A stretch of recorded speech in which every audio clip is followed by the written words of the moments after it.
Does organized behavior disprove psychosis? Here's a question I've been thinking about as I've listened to the expert testimony in the Lindsay Clancy trial. Does organized behavior prove that someone wasn't psychotic?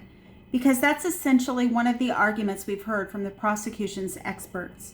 Dr. Gregory Satoff testified that Lindsay demonstrated organized, purposeful behavior on the day her children died. She went to appointments, she interacted with people, she prepared food, she built a snowman, she carried out tasks, and Satoff's conclusion was that this behavior was evidence that she was in control and understood what she was doing. Now let's stop there, because I think this is where social media can get dangerously simplistic. Someone will say she built a snowman, therefore she couldn't have been psychotic. No, that's not how this works.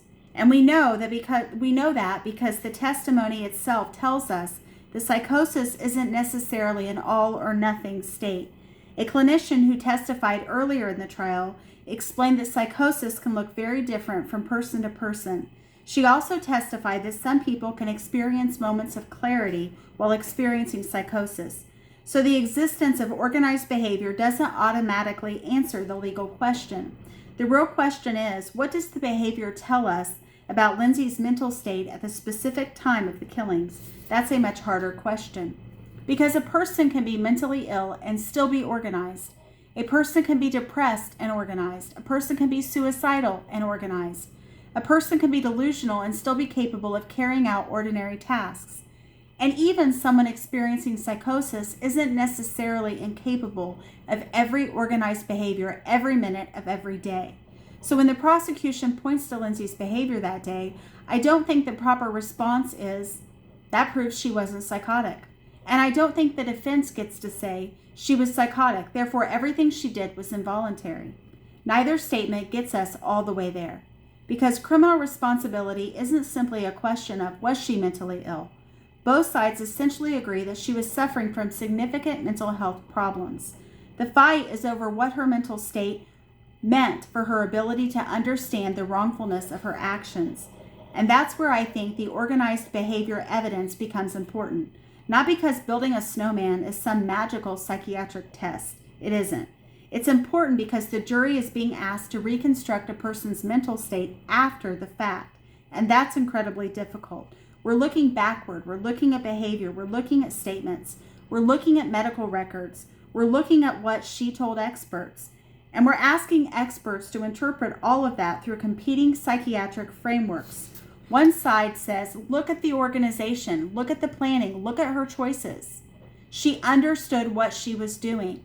The other says, look at the deterioration, the psychiatric history, the reported hallucinations and the delusions, and the totality of her condition. She was profoundly psychotic.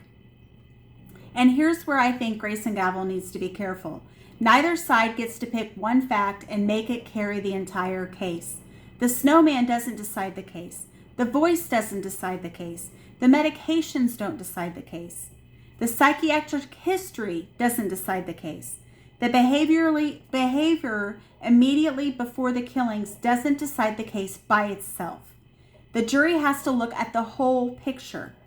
And that's why I find this case so fascinating from a legal perspective. Because we're not really asking whether Lindsay Clancy was mentally ill.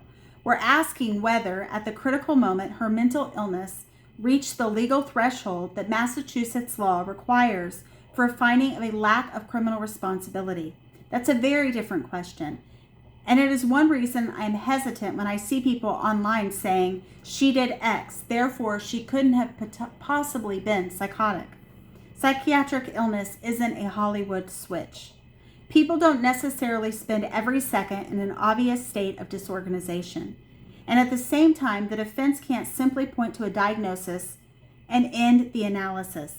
Diagnosis isn't the legal conclusion. That's the distinction I want us to keep making throughout this series. We're not here to decide whether we like Lindsay. We're not here to decide whether we feel sorry for her. We're not here to decide whether postpartum psychosis is real. It is. We're asking a much narrower question. What does the evidence actually tell us about her mental state, and what does that evidence legally mean? That's where Grace and Gavel gets interesting, because sometimes the hardest cases aren't about whether something happened. They're about what that something means.